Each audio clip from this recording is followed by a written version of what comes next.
चैतन्य चरितामृत आदि लीला chapter 7 119 verse, जिसमें महाप्रभु प्रकाशानंद सरस्वती से वार्तालाप कर रहे हैं और इसमें मायावाद का खंडन करते हुए शंकराचार्य को भगवान कृष्ण शिव जी का अवतार बताते हुए भगवान के आदेश से शिव जी ने मायावाद का प्रचार किया है। तो मायावाद का मेन सिद्धांत जो है जीव और परमात्मा एक है, इसको खंडन करते हैं और भगवद गीता का श्लोक भी उसमें प्रमाण देते हैं कि जीव और परमात्मा में भेद है।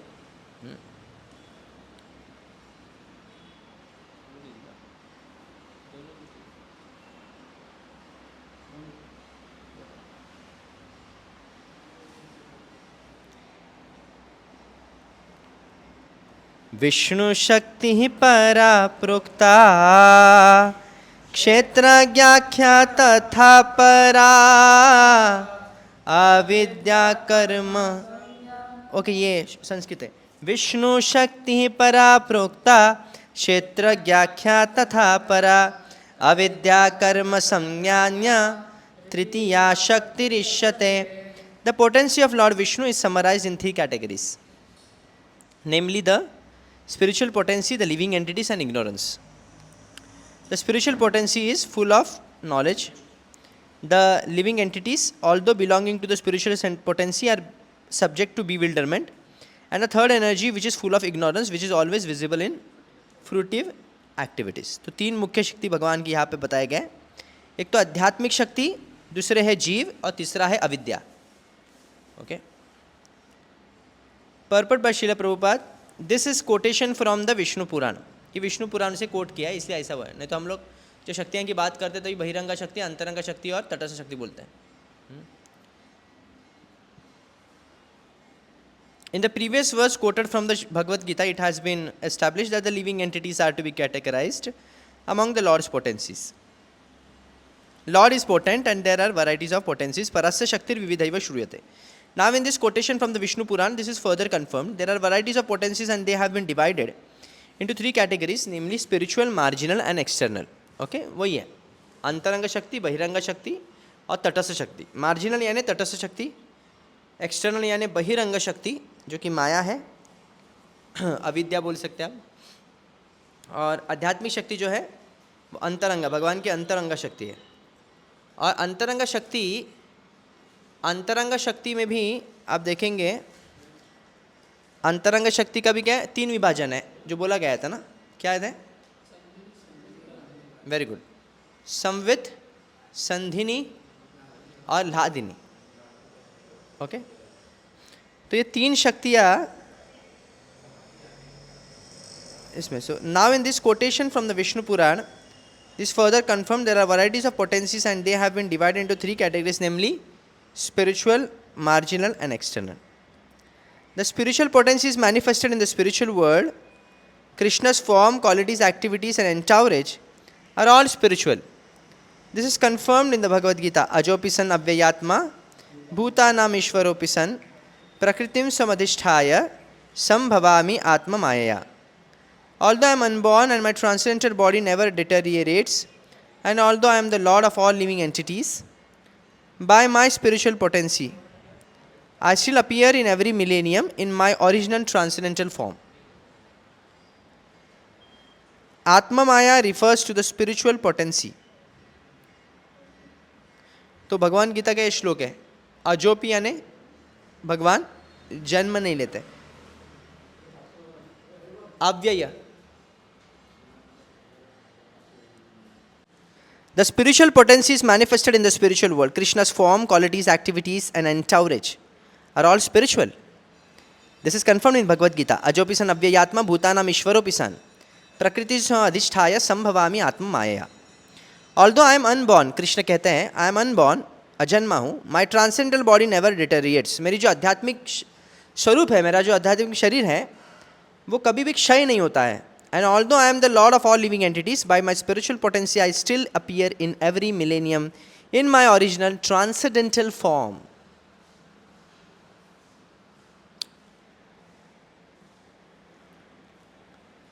तो भगवान स्वयं आते हैं, अवतरित होते हैं तो अपनी आध्यात्मिक शक्तियों के साथ आते हैं। ऐसे नहीं कि भगवान एक मानव लीला कर रहे हैं तो मानव बन गए, वो बूढ़े नहीं होते हमारे जैसे।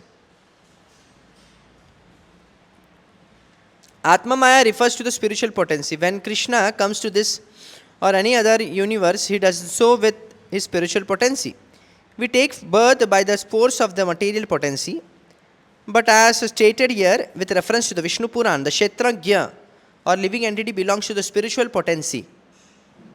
थोड़ा फिलोसॉफिकल है, आपको बहुत ध्यान से समझना पड़ेगा, line by line purport read करना पड़ेगा इसमें. तो भगवान जब अवतरित होते हैं तो अपनी माया, अपनी योग माया से आध्यात्मिक शक्ति को से आते हैं, और हम जब आते हैं संसार में वो भौतिक शक्ति के अधीन आते हैं. माया ने हमको भेजा है, माया ने हमको जिलाया है, हमको ये शरीर दिया है, तो इसलिए शरीर नश्वर होता है. क्षेत्रज्ञ, दोनों भी क्षेत्रज्ञ हैं, विष्णु भी क्षेत्रज्ञ हैं, हम भी क्षेत्रज्ञ हैं, क्षेत्र को जानने वाला. तो ये शरीर क्षेत्र है, शरीर को जानने वाला कौन है? आत्मा है. पर परमात्मा जो है वो क्या है? वो सबके शरीर को जानने वाला है, इसलिए वो भी क्षेत्रज्ञ है. पर डिफरेंस है दोनों क्षेत्रों में, क्षेत्रज्ञ में. Although the living entity belongs to spiritual potency, thus when we free ourselves from the clutches of material energy, we can also enter into the spiritual world. तो हमारा अभी क्या कार्य है, लक्ष्य क्या है जीवन का? कि जन्म मृत्यु के चक्कर से हमको बचना है.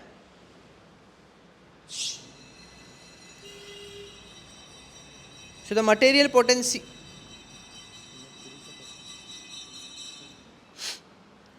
so the material potency is the energy of darkness or complete ignorance of spiritual activities. In the material potency, the living entity engages himself in fruitive activities, thinking that he can be happy through expansion in terms of material energy. This fact is prominently manifest in this age of Kali, because human society, not understanding the spiritual nature, is busily expanding in material activities. तो फर्क कैसे पता चलता है जीव और परमात्मा का? परमात्मा भगवान जब आते हैं उनको अपने अस्तित्व ज्ञात है कि भगवान है, वो कोई साधारण व्यक्ति नहीं है. पर जीव जब इस संसार में आता है तो अपने अस्तित्व को भूल जाया होता है. इसलिए वो यही समझता है कि जीवन का लक्ष्य क्या है, कि पैसे कमाऊं, परिवार करूं, थोड़ा भोग करूं, इसमें ही आनंद है, और ये नहीं करेगा तो क्या लाइफ है, ऐसे वो सोचता है. और कलियुग में खास करके इसका प्रभाव बहुत तीव्र होता है. मंद सुमंद मतो मंद्य भाग्य ही उपद्रित. यहाँ तक कि लोगों को एटिकेट्स भी नहीं आता है. साधारण एटिकेट्स लोगों के होते हैं कि कैसे वरिष्ठों को सम्मान करना, गुरुवर्यों को सम्मान करना, साधुओं को सम्मान करना, ये भी उनको बेसिकली सिखाना पड़ता है, बेसिक से सिखाना पड़ता है. और इतना सिखाने के बावजूद भी हम देखते हैं आजकल इस हमारी संस्था में भी कई सारे भक्त कितने सालों से होते हैं, पर वो बेसिक गलतियाँ अभी भी करते हैं, या फिर व्यवहार में अभी भी त्रुटियाँ हैं. इसका कारण क्या है? पूर्व संस्कार जो है वो अच्छे नहीं है. क्योंकि कॉलेज में पढ़ा हुआ है, स्कूल में पढ़ा हुआ है, जिसमें गाली गलौज ज़्यादा होता है और मधुर वाणी, सुमधुर वाणी कम होती है, होती नहीं है. कॉलेज में, स्कूल में तो गालियाँ से अभी आजकल बात करते हैं, ऑफिस में भी. हाँ, तो सम्मान देना, यहाँ तक टीचर से गाली देना शुरू होता है आजकल. तो स्कूल में, तो स्कूल कॉलेज में टीचर को ही गाली दिया जाता है ना पहले. टीचर को नाम से पुकारते, साधारण सम्मान नहीं है. तो कलयुग में बहुत तीव्रता है इस सभी अवगुणों की. इसके वजह से इस्कॉन परफेक्ट है, इसके प्रिंसिपल्स भी परफेक्ट है, पर जो लोग ज्वाइन हो रहे हैं ना, वो क्या है? इम्परफेक्ट है. वो उनको बेसिक एटिकेट्स भी नहीं है. और इसके वजह से मान लीजिए अब लोकसभा में कोई क्वालिफाई होता है, तो लोकसभा में कौन क्वालिफाई होता है? लोकसभा अपना पार्लियामेंट में कौन क्वालिफाई होता है? जो चुन के आता है, इसमें योग्यता है. कोई जानवर लोग बैठते क्या उधर? नहीं. पर अगर वो चुन के आया पर वो जानवर जैसे रह रहा है उधर, तो लोग क्या कहेंगे? निंदा करेंगे, नहीं करेंगे? हाँ. तो इसी प्रकार अंतर्राष्ट्रीय कृष्ण भावनानंद वैष्णव बनने की योग्यता बहुत ऊंची है, और हम लोग क्या योग्यता को पालन नहीं करते. जानवर जैसे लोग अभी वैष्णव बन रहे हैं. जानवर जैसे लोग दीक्षा लेंगे तो क्या होगा? तो गुरु को क्या होगा? जू होगा कि नहीं? गुरु का आश्रम, वो तो जू होने वाला है, वो थोड़ी होने वाला आश्रम. तो जू संभालने की जितना कठिन है उतना आश्रम संभालना कठिन होता है. क्योंकि बेसिक अभी भी सिखाना पड़ता है लोगों को कि भाई झूठ नहीं बोलना है, तीखा नहीं बोलना है, थोड़ा आवाज़ चढ़ा के नहीं बोलना है. ये भी छोटा सा चीज़ आजकल लोगों को सिखाना पड़ता है. यहाँ के भक्तों को, माताओं को कपड़े कैसे पहनने वो बताना पड़ते हैं, प्रभु जी को भी कपड़े कैसे पहनने बताने पड़ते हैं. हाँ, छोटा छोटा चीज़, बालों को कैसे बांधना है ये बताना पड़ता है, और किस प्रकार के वस्त्र पहनने ये बताना पड़ता है, कैसी वाणी का प्रयोग करना ये बताना पड़ता है, क्या खाना है क्या नहीं, कभी खाना है कभी उठना है कैसे, यहाँ तक कि वॉशरूम जाने कैसा है वो भी बताना पड़ता है। इतना एटिकेट्स कलयुग का गिर चुका है, तो मर्यादा कुछ नहीं रही। इसके वजह से हम में परिवर्तन बहुत कम आता है। अब प्रभुपाद जी के समय पे आप देखेंगे उनमें वो कोई एटिकेट्स नहीं था, पर प्रभुपाद के उनके वाणियों को उन्होंने जीवन में उतारने के बाद तुरंत उतार दिया उन्होंने, और आप देखते हैं कि उनमें बहुत तुरंत परिवर्तन भी आया। सो हियर द कलयुग is very very dangerous. Okay, this fact is prominently manifest इन कलयुग। सभी लोग किसके लिए कर्म करेंगे? भोग के लिए बस। Not understanding the spiritual nature is busily expanding in material activities. The men of the present day are almost unaware of their spiritual potency, identity. They think that they are products of element of the material world and that everything will end with the annihilation of the body. Therefore, they conclude that as long as one has a material body consists of material senses, one should enjoy the senses as much as possible. देव प्रभुपाद ने कभी लिखा? ये 30-40 साल पहले का बात है ये लिखा हुआ, और इस शास्त्र में बहुत पहले से बोला गया है। पर हम देखें मूवीज़ के गाने भी ऐसे ही बनते हैं ना, जीने के हैं 4 दिन बस, जब तक है भोग करो। Since they are atheist they do not care whether there is exact life and next life. Such activities are described in this verses as अविद्या कर्म संज्ञाय। लोगों को विश्वास ही नहीं है कि पुनर्जन्म है, बस ये जीवन समाप्त हो गया, बस हमारा काम खत्म हो गया, बस और कुछ नहीं। जीवन समाप्त हो गया तो लोग LIC क्यों बना रहे? फिर LIC जीवन के बाद भी बोलते ना, क्या तू देखने वाला है क्या? अगर जीवन समाप्त हो रहा है तो क्यों इतना मेहनत कर रहा है? नहीं, उसके लिए नहीं सोचेंगे। यहाँ तक अगर कोई समझ भी गया है कि अरे अगला जीवन है, तो ये सोचता क्या है, अगला जीवन मिल गया तो मिल गया, कुत्ता बन गया तो कुत्ता बन गया, बिल्ली बन गया तो बिल्ली बन गया, उसमें क्या है? एक विदेशी ने कहा प्रभुपाद जी को कि अगर नेक्स्ट लाइफ आ रहा है तो कोई प्रॉब्लम नहीं जब तक सेक्स लाइफ है। Is there sex life in next life? बोले हाँ है, ठीक है, नो प्रॉब्लम। तो ऐसे लोगों की मति है। The material energy separated from the spiritual energy of the supreme personality of God head. This although it is originally created by the Supreme Lord, is not actually present within it. समझ में आया ना? भगवान से सब कुछ आता है पर भगवान उसमें वास नहीं करते। कई लोग कहते हैं ना कि भगवान सब में है ना, बोले हाँ सब में है, भगवान सब में है, हाँ सब में है, गटर में है। कोई पूछा ऐसे ना, एक मैंने पूछा अल्लाह सब जगह, बोले हाँ अल्लाह सब जगह है। तो ये मुसलमान कैंडिडेट था, तो पूछा फिर अल्लाह फिर टॉयलेट में भी रहेगा, फिर हाँ स्टूल में भी अल्लाह रहेगा फिर? तो चल यहाँ से काफिर, उसको भगा दिया। उसे क्वेश्चन का आंसर नहीं मिला उसको, तो उसने इस्लाम छोड़ दिया, हिंदू बन गया। फिर वो भगवद गीता पढ़ा, कचरे कुंडे में उसको भगवद गीता मिला था। किस भगवद गीता पढ़ने के बाद वो मुसलमान हिंदू बन गया, वैष्णव बन गया। तो यस, भगवान सब जगह है, पर सब जगह वो पर्सनली मैनिफेस्ट नहीं होते अपने आप को। हाँ, भगवान की अगर असीम कृपा होगी तो स्तंभ से भी प्रकट हो गए ना प्रहलाद महाराज के लिए। पर भगवान अप्रकट अवस्था में या फिर इम्पर्सनल फॉर्म में सब जगह है। जैसे प्राइम मिनिस्टर कैबिनेट में बैठा हुआ है, फिर उसका प्रभाव जो है स्टेट लेवल तक होता है, तो वो स्टेट में बैठा है क्या? नहीं, वो दिल्ली में बैठा है। उसी प्रकार ये जो शक्ति है, शक्ति से सब जगह वास करते भगवान। इसलिए भगवान कभी अशुद्ध, जैसे सूर्य है, सूर्य की किरण सब जगह वास करती है, पर सूर्य कभी कंटामिनेट होता है क्या?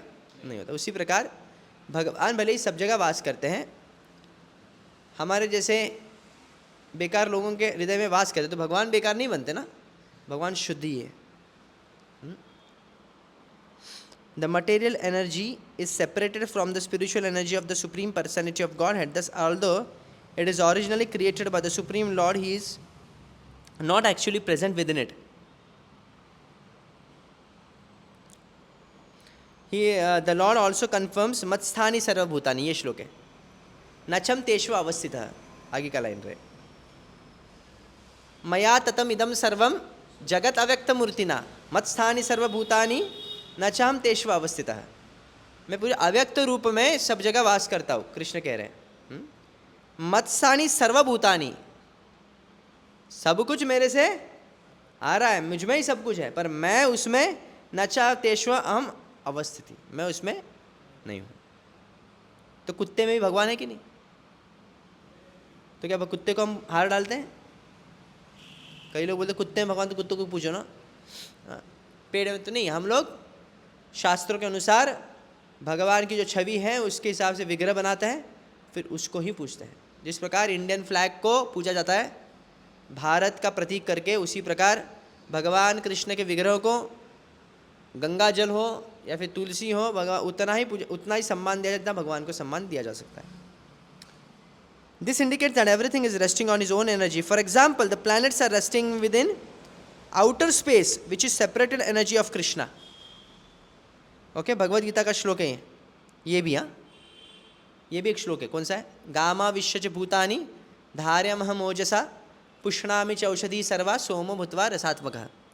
सभी जो ग्रह है, गामा विश्वच भूतानि, सभी का मैं जो गो है उसको मैं ही स्पेस में फ्लोटिंग करवा रहा हूँ मेरी शक्ति से। ग्रेविटेशनल फोर्स जो बोलते हैं वो शक्ति किसकी है? कृष्ण की है। यहाँ तक कि पुष्णामि औषधि सर्वा सोमो भूत्वा रसात्मक, चंद्रमा भी को प्रकाश जो है भगवान से ही मिलता है। भूमि रपो नलो वायु खम मनो बुद्धिरेव च अहंकार मितीय में भिन्न प्रकृति रश्रदा। 8 प्रकार की भगवान की शक्तियाँ, धरती, अग्नि, जल, वायु, आकाश, मन, बुद्धि, अहंकार। The separated energy acts as if it were independent, but here it is said that although such energies are certainly factual, they are not independent, but merely separated. तो ये भिन्न प्रकृति कृष्ण कहते हैं कि मेरे क्या है? सेपरेटेड एनर्जीज है ये। The separated energy can be understood from a practical example. I compose books by speaking into a dictaphone, and when the dictaphone is replayed, it appears that I am speaking personally, but actually I am not. I spoke personally, but then the dictaphone tape, which is separated from me, acts exactly like me. Similarly, the material energy originally emanates from the Supreme Personality of Godhead, but it acts separately, although the energy is supplied by the Lord. This is also explained in Bhagavad Gita. Maya Dhyakshena Prakriti सुयते सचराचरम। इसलिए गीता के श्लोक बाहर होने चाहिए आप लोगों को, सब कुछ गीता में है। अभी तक प्रभुपाद कितना श्लोक डाल दिए, 4-5 श्लोक आ गए एक ही परपट के अंदर। तो आप जो भी बोलते हैं ना, लेक्चरों में हो या फिर प्रचार करते हो, उसमें गीता के श्लोक आने ही चाहिए। आपको चाहिए तो पूरा कंठस्थ कर लो गीता, समझा कि नहीं? ये सोया है क्या? पूरा कंठस्थ करना है गीता। कभी करेंगे? आज से शुरू करो, ठीक है? प्रॉमिस।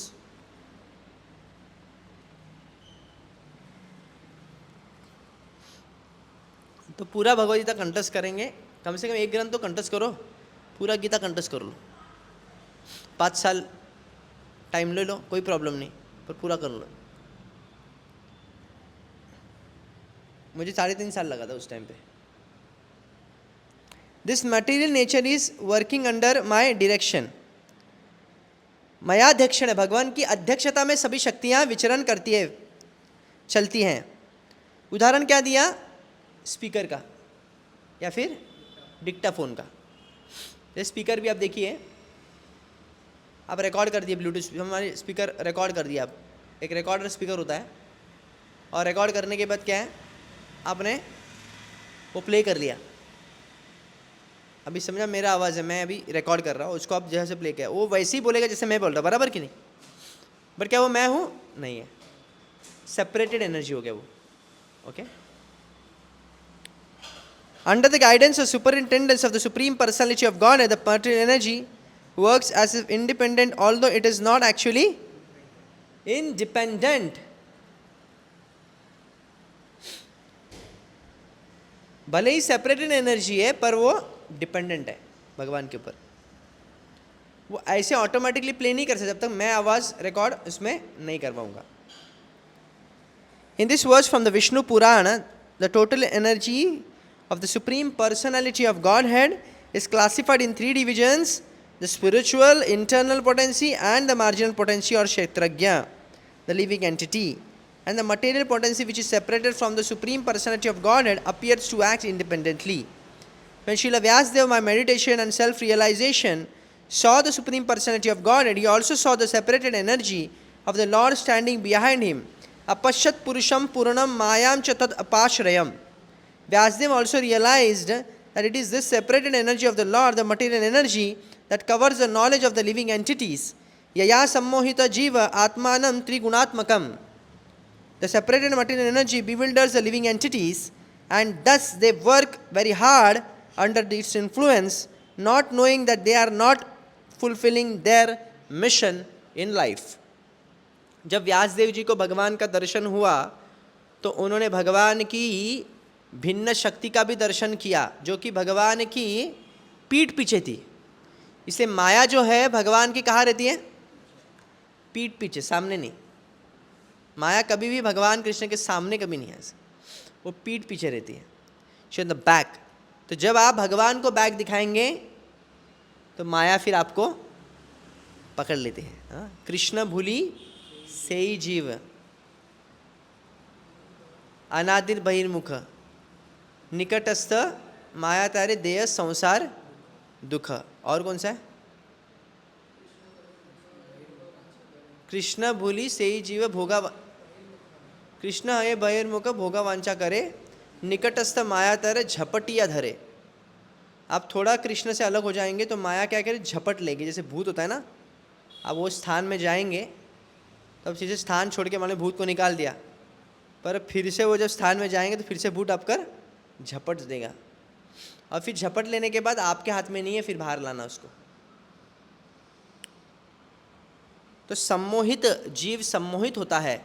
ये व्यासदेव ने जान लिया कि भगवान की शक्ति क्या है, जीव के आध्यात्मिक ज्ञान को कवर कर देती है और वो समझ नहीं पाती. Unfortunately most of man think that they our body and should therefore enjoy the material senses irresponsibly, since when death comes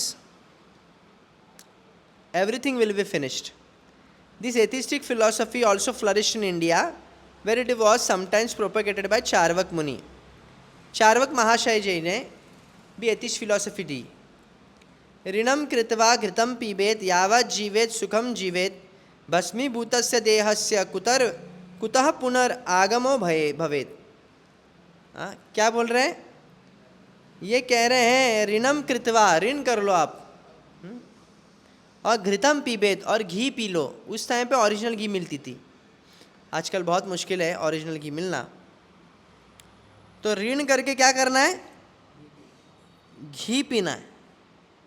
मतलब घी में तल के सब कुछ खाना है. क्योंकि इस समय पे इंडिया में क्या है ना, ghee is a basic ingredient in preparing many varieties of food. So as long as one lives one should eat ghee as much as possible. ये इनका कहना है. किसका? प्रभुपाद का नहीं, चार्वक मुनि का. नहीं तो प्रभुपाद बोल रहे इसलिए चलो. Since everyone wants to enjoy nice food, Charvaka Muni advise that one eats as much as ghee possible. One may say but I have no money to buy ghee. घी बहुत महंगा है भाई. How shall I purchase ghee? The Charvaka Muni says if you have money then no money then beg, borrow or steal. Bag पहले भिक्षा देखो मांगता है कि देते कि नहीं. भीख मांग लो पहले, देता है कि नहीं दे, थोड़ा सा दे दो ना, दे दो ना. देने का तो ठीक है, नहीं हुआ तो बस थोड़ी देर के लिए दो ना, मैं बाद में देता हूँ. और बाद में कभी नहीं आता है, थोड़े दिन के लिए दो, तो थोड़ी देर के लिए ऐसा बोल के ले लेने का. अगर वो भी नहीं मारता तो उस घर में चोरी करके छीन लेने का. ये इंस्ट्रक्शन नहीं है, ये चार्वक मुनि का इंस्ट्रक्शन, हमारा नहीं. But in some way secure ghee and enjoy लेगा. अरे कैसे ना कैसे तुम लाइफ को एंजॉय करो बस. वैसे क्या भस्मीभूत से देहस्य. For one who further objects that he will be held accountable for such unauthorize activities as begging, borrowing, stealing. अरे तुमको फिर पीड़ा देंगे लोग, फिर तुमको गाली देंगे, तुम्हारा नाम खराब होगा ऐसा करेगा तो. चार्वक मुनि कहते हैं you will not held responsible as you will not be held responsible as soon as your body is burned to ashes. After death everything is finished. अरे मरने के बाद वैसे ही सब भस्म होता है तो क्या हो गया, नाम हो गया, बदनाम हो गया, क्या फ़र्क पड़ता है. ऐसे चार्वक मुनि का कहना है. पर इसे क्या कहते हैं? अविद्या। क्या कहते हैं इसे? This is called ignorance. From the Bhagavad Gita it is understood that one does not die with the annihilation of this body. तो इसने Bhagavad Gita as it is नहीं पढ़ी थी. चार्वक मुनि ने भगवद गीता के प्रभुपाद के बुक्स नहीं पढ़े रहेंगे और कोई आचार्य के बुक्स भी नहीं पढ़े. इसके वजह से नुकसान हो गया उसका. कोई स्कूल नाम है उसका, किसी व्यक्ति का नाम रखा है ऐसा? चार्वक, चार्वक हाई स्कूल. आजकल के सभी हाई स्कूल चार्वक की है. ओके. सो भगवद गीता में बोलते कृष्ण न हन्यते हन्यमाने शरीर. The annihilation of one body involves changing to another तथा देहांतर प्राप्ति.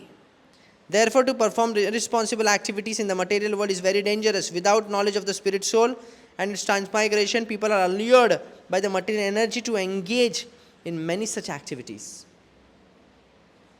As if one could become happy simply by dint of material knowledge, without reference to spiritual existence. Therefore, the entire world and its activities are referred to as avidya, karma, samgyanya. So, in order to dissipate the ignorance,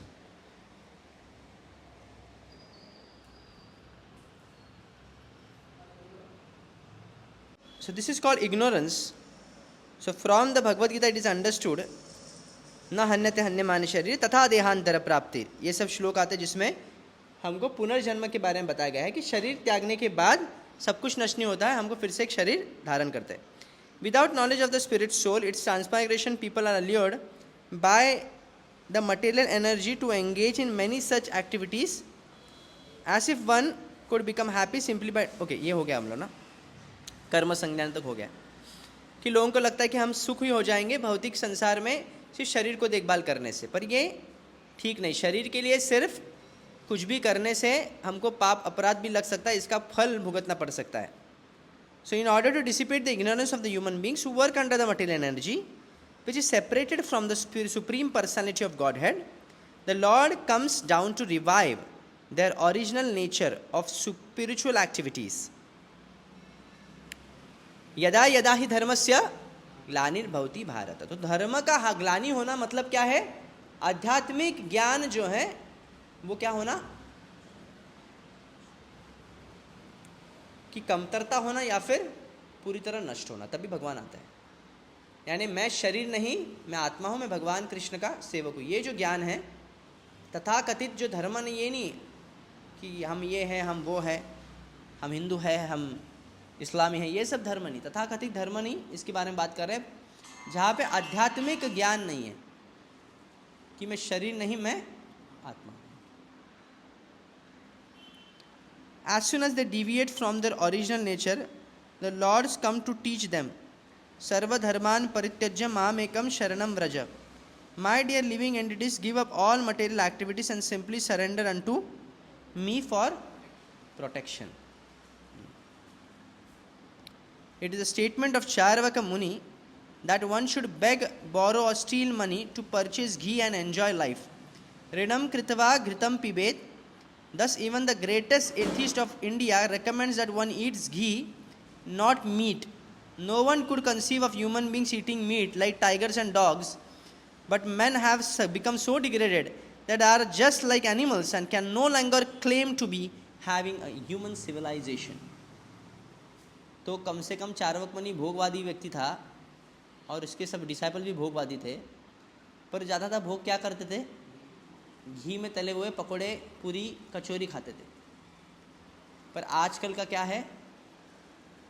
आजकल लोग मांसाहार करते हैं, अवैध स्त्री संग करते हैं. कम से कम उतना गया गुजरा तो नहीं था वो लोग. तो इसलिए ऐसे व्यक्तियों का तो बहुत ही गंतव्य जो है बहुत ही खराब होगा. तो इसलिए इस विष्णु पुराण के श्लोक का विश्लेषण करते हुए प्रभुपाद जी कह रहे हैं 3 प्रकार की शक्तियां हैं: बहिरंगा, अंतरंगा और तटस्थी. ओके. तो कोई कहेगा कि भगवान और जीव एक है, ये संभव नहीं, क्योंकि भगवान का जीव क्या है? शक्ति है. जीव क्या है? भगवान की शक्ति है. तो फिर माया और भगवान भी एक हो गया. फिर अगर ऐसे बोलेंगे तो माया और भगवान भी एक हो गया. तो कोई कहेगा कि माया की वजह से मैं भूल गया, तो अच्छा है ना, माया भी ब्रह्म है ना फिर। तो ये एक तर्क है कि आप कहते हैं कि माया की वजह से व्यक्ति जान नहीं पाता कि वो ब्रह्म ज्योति का अंश है, तो माया अगर सब कुछ ही ब्रह्म है तो माया भी ब्रह्म है फिर। तो माया में रहना क्या प्रॉब्लम है, हम तो माया में रहेंगे फिर, अच्छी बात है ना। तो ये भी एक तर्क है। तो भगवान शक्ति और शक्तिमान कभी एक नहीं हो सकते। एक किस कॉन्टेक्स्ट में है कि शक्ति कभी भी भिन्न नहीं है, वो कभी भी जुड़ी रहती है शक्तिमान से। उसी प्रकार जैसे सूर्य और सूर्य किरण एक ही है और एक नहीं भी है। सूर्य किरण जो है सूर्य से जुड़ा हुआ होता है, पर सूर्य किरण को हम कभी सूर्य नहीं बोलते। उसी प्रकार जीव और भगवान एक है, जुड़े हुए हैं, पर एक भी नहीं है, क्योंकि जीव अलग है, शक्ति उसकी अलग है, और भगवान जो है, भगवान की सत्ता अलग है।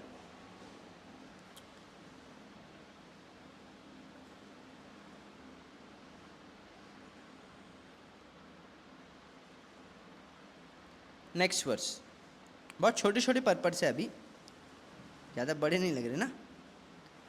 हे न जीव तत्व लाना लिखी पर तत्व, आच्छन्न करील श्रेष्ठ ईश्वर महत्व।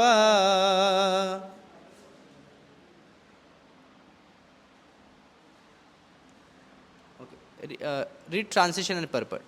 So I will read the translation. The Mayavad philosophy is so degraded that it has taken the insignificant living entities to be the Lord, the supreme truth, thus covering the glory and supremacy of the absolute truth with monism.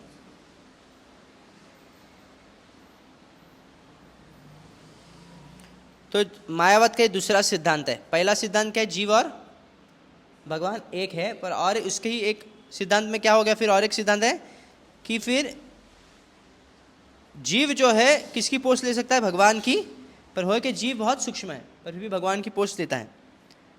और इससे क्या होता है, भगवान की महिमा को, महत्ता को व्यक्ति नकार देते हैं। ओके, वो अपनी ही महिमा का गुणगान कर रहे हैं ना फिर। तो पर्पट बाय श्रील प्रभुपाद।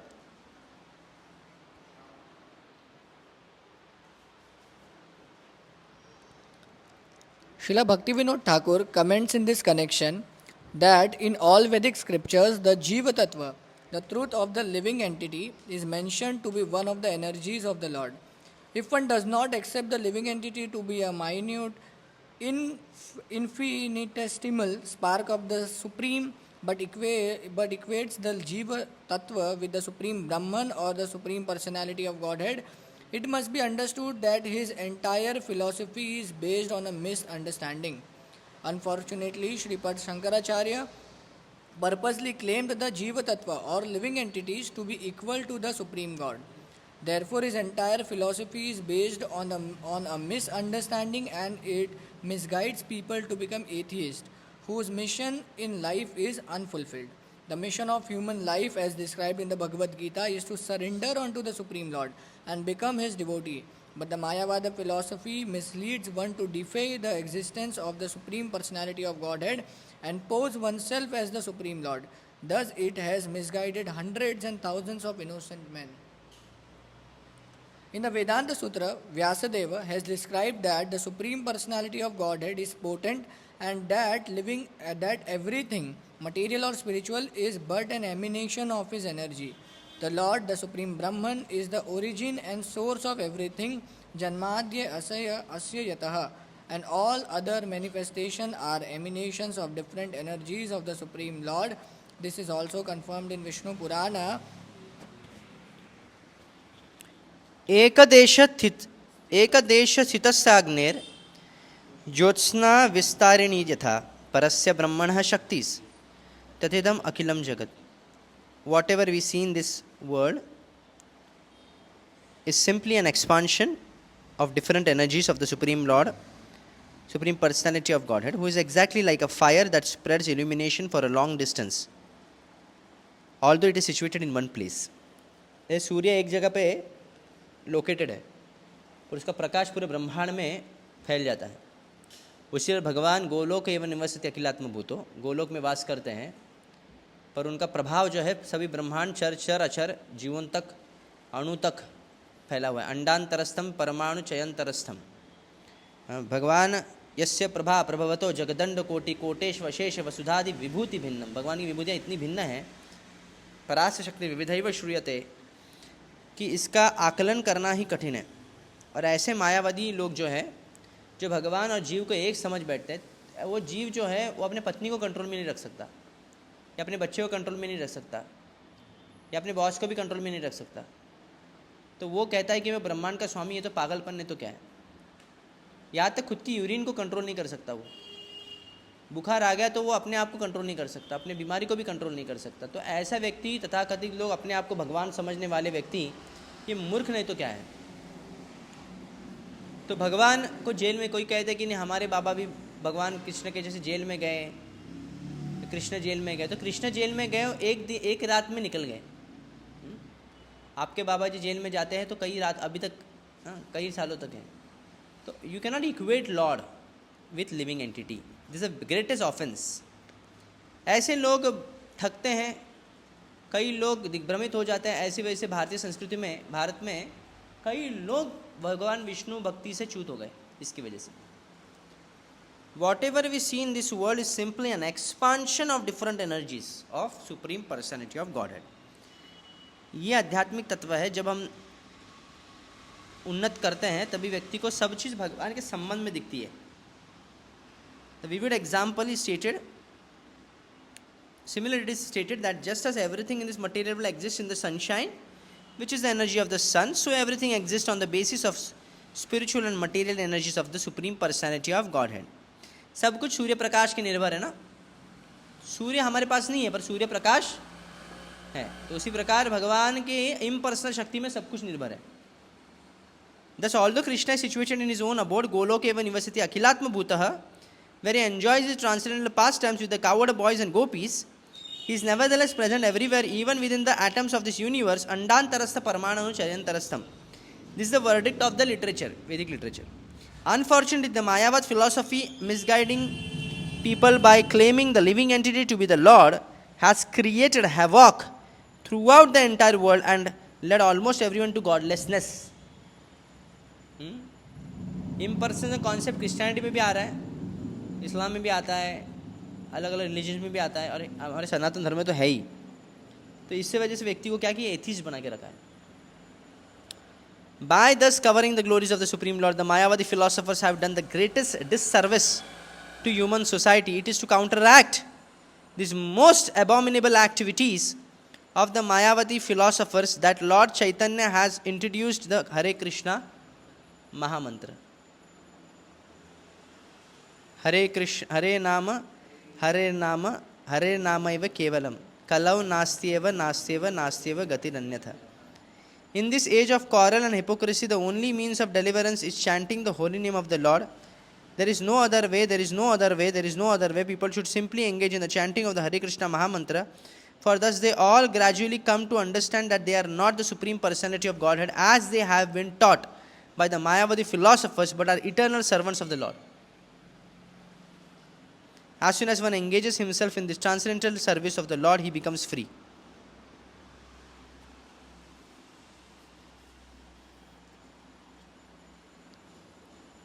मामचो व्यभिचारेण भक्ति योगेन सेवते सगुणान समति यैतान ब्रह्म भूयाय कल्पते. ये कल ये भी श्लोक आया था. One who engages in full devotional service, unfailing in all circumstances, at once transcends the modes of material nature and thus comes to the level of Brahman. Therefore, the Hare Krishna movement or Krishna conscious movement is the only light for the foolish living entities who think either that there is no God or that if God exists, he is formless and they themselves are also God. These misconceptions are very dangerous, and the only way to counteract them is to spread the Hare Krishna movement. तो हरे Krishna movement को हम लोग गोल क्या है कि प्रचार ये करना कि भगवान और हम क्या है, हम भगवान के क्या है, सेवक है. हमारा संबंध क्या है भगवान से, एक सेवक का संबंध है, एक अंश है, और इसका ही प्रचार करना. इसलिए इसके लिए सबसे ग्रेटेस्ट वेपन क्या है हमारे पास, हरे कृष्णा हरे कृष्णा हरे राम राम राम हरे हरे। तो और कोई उपाय है ही नहीं। अगर हमको सच में स्पिरिचुअलाइज करना लोगों को, श्रील प्रभुपाद जी के बुक्स का वितरण और हरे कृष्णा संकीर्तन, इससे हम मायावाद का खंडन कर सकते हैं। मायावाद जो लोग बने हुए हैं आजकल, तो एक्चुअल मायावाद कोई नहीं है, पर भोगवादी संस्कृति मायावाद का इन्फ्लुएंस है उन पर। एक्चुअल मायावादी तो इतना स्ट्रिक्ट रूल कोई फॉलो यूजुअली करता नहीं है। तो पर आज भोगवादी संस्कृति के ज़्यादा प्रभाव है। तो ऐसे लोगों को भक्त बनाने के लिए हरे कृष्ण महामंत्र का प्रचार होना चाहिए। इसलिए अव्यभिचारी भाव होना चाहिए। भक्ति अव्यभिचारेण माम चयो व्यभिचारेण अव्यभिचारेण भक्ति योगेन सेवित। भगवान की सेवा कैसी करनी है? अव्यभिचारी भाव से। आजकल हम किसी को बोलते हैं सेवा करो, तो हम ये प्रॉब्लम, ये चीज़, वो वस्तु, ये अव्यभिचारी भाव नहीं। तो पूरी निष्ठा से एक ही फोकस रखना है, to satisfy Lord rather than satisfying Lord, satisfying the acharya. That is very important. भगवान को सेटिस्फाई तो गोपी नहीं कर सकते। गोपियों को भी छोड़ देते कृष्ण। इतना सेवा करने के बाद गोपियों को भी त्याग देते। हमारा क्या होगा फिर? हमको तो पकड़ रही नहीं भगवान, गोपियों को तो पकड़े दो। हाँ, भगवान पकड़े, उनके नृत्य किए, उनकी सेवा स्वीकारे, पर हम ऐसे मनमाने से पूछते हो, सुनते कि भगवान नहीं, हम गुरु की सेवा करते। किसकी सेवा करते हैं? तो आचार्य जो है, कृपा के आधार पर हम लोग आगे बढ़ते हैं। हमारा नियम, हमारा ऑस्टेरिटी, हमारा तपस्या, हमारा 2 कौड़ी का भी नहीं है तपस्या जो है, या फिर हमारा मंत्र उच्चारण। आजकल के जो ग्रेटेस्ट कीर्तनिया गाने वाले हो गए, उसको मिला देने का गंधर्व से, उसके पानी बोलते हैं ना, पानी भरेगा उसके सामने। हाँ, एक अंश भी नहीं है उनका। गंधर्व लोग गाते कृष्ण के लिए। जो व्याख्यान लेक्चर देने वाले सुखदेव गोस्वामी इतने हजारों लाखों लोगों को लेक्चर देता बिना माइक का। वो भी विचार करो, माइक था उस टाइम पे, और कितने थे? लाखों ऋषि लोग। लाखों ऋषि, आवाज़ कैसे जाएगा बताओ भाई? मतलब उस समय के क्या कैसे करते थे पर हमको अभी तक समझ में नहीं आता है। वो शिशुपाल गाली दे रहा है ना कृष्ण को, उस सभा में कितने लोग हैं? हजारों लाखों लोग हैं, कई सारे लोग हैं, और सबको सुनाई दे रहा है वो क्या बोल रहा है। तो भगवान ठीक है, गीता बोले, कई लोगों को सुनाई दिया, पर ये जीव को भी इतनी शक्ति है उस समय पे। तो हम लोग कुछ लेवल नहीं है यहाँ पे। उस समय पे जो सेवा भी वो लोग करते थे, वो इतनी निपुणता से, इतनी क्लीन से करते थे। आज हम लोग को बहुत त्रुटियाँ होती। मंत्र उच्चारण, जो ब्राह्मण मंत्रों से अग्नि है, कोई अभी अग्नि बैठो मंत्रों से बैठा है कोई? धिक्कार है ब्राह्मण तुम्हारा, क्या है तुम लोग को? तो ये एक्चुअली लेवल है हमारा। हमको कुकिंग, राधा रानी एक ही टाइम पे कहते 50 फ्लेवर की रोटियां बना देती। हमको एक फ्लेवर मिल जाए बस हो गया बाबा। 50, कोई बोलते ना हम अच्छा एक्सपर्ट कुकिंग में, 50 फ्लेवर की रोटियां, वो भी एक ही टाइम पे श्रीमती राधा रानी कुकिंग लगा देते हैं सभी व्यंजनों का, और एक ही टाइम पे सब देखेंगे, उसी टाइम पे दत्त वहाँ के देखेंगे, वहाँ देखेंगे, इतनी एक्टिव। और शिव गोपियाँ हैं सब। हाँ, उस समय पे द्रौपदी किचन का देख रही थी राजसू यज्ञ में, कैसा देखी रहेगी जैसे इमेजिन, वो अकेली लीड करती थी। तो ये सब हम लोग कुछ लेवल नहीं है, हमारा इतना नीचे गिरा हुआ लेवल है, और ऊपर से कलयुग में है, और मर्यादा भी कुछ नहीं है। भगवान स्वीकारते नहीं है। कौन स्वीकारता है हमको? गुरु स्वीकारता है एक्चुअली। तो गुरु बहुत कृपालु है, इसलिए हम लोग भगवान की पूजा नहीं करते। किनकी करते हैं? तो इससे भगवान के विग्रह की श्रृंगार किसका सेवा है? श्री गुरु का सेवा है। इस भावना से हमको करना चाहिए। प्रचार करना भी किसका सेवा है? कृष्ण का प्रचार। हम कृष्ण के लिए नहीं कर रहे, किसके लिए करते हैं? गुरु के लिए। इस भाव से करना चाहिए। इसलिए शास्त्रों का ठीक से अध्ययन, गीता का अध्ययन अच्छी तरह से होना चाहिए। श्रील प्रभुपाद की हरे कृष्ण।